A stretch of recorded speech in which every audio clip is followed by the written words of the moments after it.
নমস্কার বন্ধুরা, welcome to my channel SB explorer. তো বন্ধুরা, সকলকে জানাই শুভ সকাল। তো ফার্স্টেই যে আপডেটটা দিয়ে শুরু করতে চলেছি, গতকালকে চেন্নাইয়ের সাথে কেরালার ম্যাচ ছিল, তোমরা সকলেই জানো যে ম্যাচটা কিন্তু চেন্নাইকে 3-1 গোলে হারিয়ে দিয়েছে কেরালা ব্লাস্টার এফসি। তো ব্যাপারটা হচ্ছে, কালকে চেন্নাইয়ের ঘরের মাঠে খেলা ছিল। তো চেন্নাইয়ের ঘরের মাঠে কখনো কিন্তু কেরালা ব্লাস্টার চেন্নাইকে হারাতে পারেনি। তো এই প্রথম চেন্নাইকে হারিয়ে সেই রেকর্ড ভেঙে দিল কেরালা ব্লাস্টার। তো এই প্রথম কিন্তু কেরালার কাছে ঘরের মাঠে হারলো চেন্নাই। তো চেন্নাইয়ের খেলা ভীষণ কিন্তু খারাপ লাগছে বর্তমানে। এছাড়া রেড কার্ড ফার্স্টেই দেখে উইলমার জর্ডন গিল, একটা বাজেভাবেই হাত চালিয়েছিলেন, ওইভাবে রিয়্যাক্ট নাও করতে পারতেন বল ধরার জন্য। তো এছাড়া বন্ধুরা, কালকের ম্যাচটা জয়লাভের পর এবং হারার পর চেন্নাই খুবই খারাপ একটা জিনিস দেখা গেছে আর কি, যেটা হচ্ছে কেরালা ব্লাস্টার তারা কিন্তু একটা নোয়া সাদাও তিনি নিজেই গোল করতে গিয়েছিলেন, যেখানে ঈশান পণ্ডিতা আর আদ্রিয়ান লুনাকে চাইলেই তিনি বলটা পাস করতে পারতেন, তো নিজেই সেটাকে গোল করতে গিয়ে সেলফিশলি সেই বলটাকে উড়িয়ে দেন। এটাই হচ্ছে ব্যাপার। তো সেই কারণে কিন্তু রেগে যান সেখানে লুনা সেখানে বলতে যান যে নোয়া সাদাউকে, যে তুমি ঈশান পণ্ডিতা বা আমাকে বলটা সাপ্লাই দিতেই পারতে, কিন্তু সেটা কিন্তু তিনি দেননি। এই নিয়ে কিন্তু একটু নিজেদের মধ্যে একটু হাতাহাতি হয়েই যায় বলা যায়, নিজেদের প্লেয়ারদের মধ্যে। অপোনেন্ট প্লেয়ারদের সাথে হলেও যেহেতু নিজেদের প্লেয়ারদের মধ্যে, এটা একটা খারাপ বিষয় দেখা গেছে। এছাড়া চেন্নাই হারার পর ওয়েন কোয়েলের সাথে কিন্তু কিছু কথা কাটাকাটি হচ্ছিল, দেখাই যাচ্ছিল অভিষেক বচ্চনের, সেটাও কিন্তু ধরা পড়েছে ক্যামেরায়। তো এই হচ্ছে ব্যাপার। তো কালকে ম্যাচটা জিতেও যেমন কেরালার মধ্যেও একটা সমস্যা হয়েছে, তেমনই হেরেও কিন্তু চেন্নাইদের মধ্যে চেন্নাই টিমের মধ্যে একটা সমস্যা হয়েছে। এবং ওয়েন কোয়েলের দল সাজানো নিয়েও যথেষ্ট প্রশ্নচিহ্ন থাকবে, কারণ ড্যানিয়েল চিমার বদলে অন্য ভালো স্ট্রাইকার চাইলেই ওয়েন কোয়েল নিতে পারতেন, কিন্তু তারপরেও তিনি নিজে থেকেই ড্যানিয়েল চিমাচুকুকে দলে নিয়ে এসেছেন। এর জন্যই কিন্তু কাঠগড়ায় অবশ্যই থাকতে হবে ওয়েন কোয়েলকে। এছাড়া বন্ধুরা, গতকালকের ম্যাচে একটা জিনিস খুবই ভালো লেগেছে, যেটা হচ্ছে ঈশান পণ্ডিতা তিনি অনেকদিন পর আবার মাঠে ফিরলেন। এবং সত্যি কথা বলতে, তাকে দেখে ফার্স্ট টাইম চেনাই যাচ্ছিল না। তোমরা যারা যারা ম্যাচটা দেখেছো, কারা কারা ফার্স্ট টাইম ঈশান পণ্ডিতাকে চিনতে পেরেছিলে, অবশ্যই সকলে কমেন্ট করে জানাতে ভুলো না। তো এরপরে তোমাদের যে আপডেটটা দিতে চলেছি, সেটা হচ্ছে বর্তমানে দাঁড়িয়ে তোমরা অনেকেই একটা জিনিস প্রশ্ন করছো যে দাদা, মোহনবাগানের সাথে মোহামেডানের ডার্বি ম্যাচটা কোথায় হবে, বিবেকানন্দ যুব ভারতীতে নাকি কিশোর ভারতীতে? তো ব্যাপারটা হচ্ছে, এখানে মোহনবাগানের সোশ্যাল মিডিয়া টিম এমন একটা জিনিস পোস্ট করেছে, যেটা নিয়ে কিন্তু সবারই মধ্যে সন্দেহ উঠে আসছে। তো তারা পোস্ট করেছিল, can not wait to have you back at VYBK again, এটা তারা পোস্ট করেছিল। এবং সেখান থেকে কিন্তু সকলের মনে একটাই প্রশ্ন, যে তাহলে ম্যাচটা কোথায় হবে। এছাড়া কিন্তু মোহামেডানের সোশ্যাল মিডিয়া টিম তারাও কিন্তু পোস্ট করছে যে টিকিটপত্র সবই কিন্তু পাওয়া যাবে যুব ভারতী ক্রীড়াঙ্গনে, এছাড়া মোহনবাগান তাঁবুতে, এছাড়া মোহামেডান তাঁবুতেও পাওয়া যাবে, তারা কিন্তু পোস্ট করেছে। কিন্তু তারপরেও সকলের মনে এই প্রশ্নটা কিন্তু থাকছে যে ম্যাচটা কোথায় হবে। তো দেখো বন্ধুরা, মোহনবাগানের তরফ থেকে সোশ্যাল মিডিয়া টিম তারা যেটা পোস্ট করেছিল, এইটা হচ্ছে পাঞ্জাব ম্যাচের জন্য।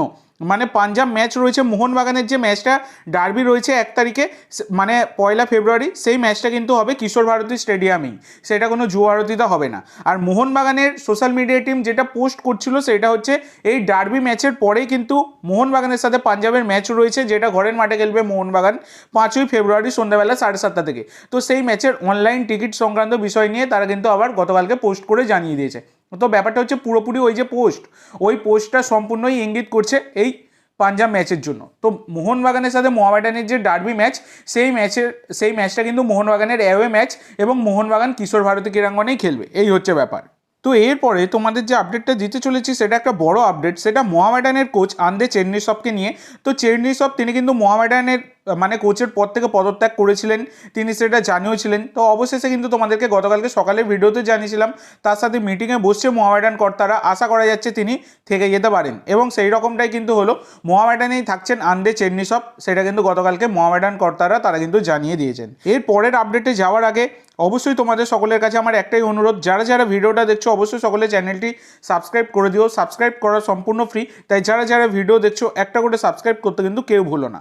তো বন্ধুরা, এর পরের যে আপডেটটা তোমাদের সাথে শেয়ার করতে চলেছি, সেটা হচ্ছে আলবার্টো রড্রিগেজের ইনজুরি নিয়ে। তো দেখো বন্ধুরা, আলবার্টো রড্রিগেজের ইনজুরির ব্যাপারে তোমরা অনেকেই প্রশ্ন করছিলে। তো গতকালকেই খবর বেরিয়ে আসে, আলবার্টো রড্রিগেজ তিনি কিন্তু প্র্যাকটিস করছেন না, তিনি সাইডলাইনের ধারে তিনি রিহ্যাব করছেন।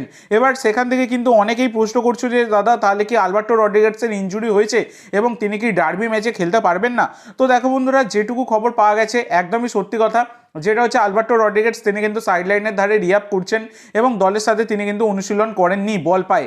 তো সেক্ষেত্রে এখনও অবধি কনফার্ম বলা যাচ্ছে না যে আলবার্টো রড্রিগেজের চোট কতটা গুরুতর। রিহ্যাব করছেন মানে নিশ্চয়ই ব্যাঙ্গালোর ম্যাচে তার কিছুটা হলেও ইনজুরি হয়েছে, তবে তার চোট কতটা গুরুতর সেটা এখনও অবধি জানা যায়নি। রিহ্যাব করছেন, তো দেখা যাক, পরবর্তীকালে তোমাদেরকে খবর পেলে জানিয়ে দেবো। তবে হ্যাঁ, আলবার্টোর পরিবর্তে কিন্তু দীপেন্দু বিশ্বাসকে তৈরি রাখা হচ্ছে টম আলরেডের পাশে।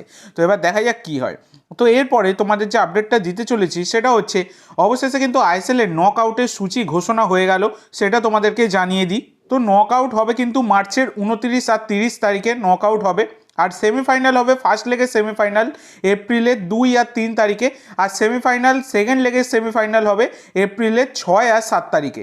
তো এটাই হচ্ছে সূচি, সেটা কিন্তু ঘোষণা হয়ে গেছে। ফাইনালের সূচি এখনো অবধি ঘোষণা হয়নি, হলে তোমাদের সাথে শেয়ার করে দেবো। তো এবার তোমাদের অনেকেরই মনে প্রশ্ন জাগতে পারে যে দাদা, যেহেতু লিগ টেবিলের ম্যাচগুলো আইএসএলের সেটা 12ই মার্চ শেষ হয়ে যাচ্ছে, তাহলে 29শে মার্চে কেন নক আউট হবে? তো তোমাদেরকে বলে দিই, তো ইন্ডিয়া কিন্তু, আমাদের ভারত, তারা কিন্তু একটা ফ্রেন্ডলি ম্যাচ খেলবে মালদ্বীপের সাথে, যেটা 19 তারিখে হবে, 19শে মার্চ।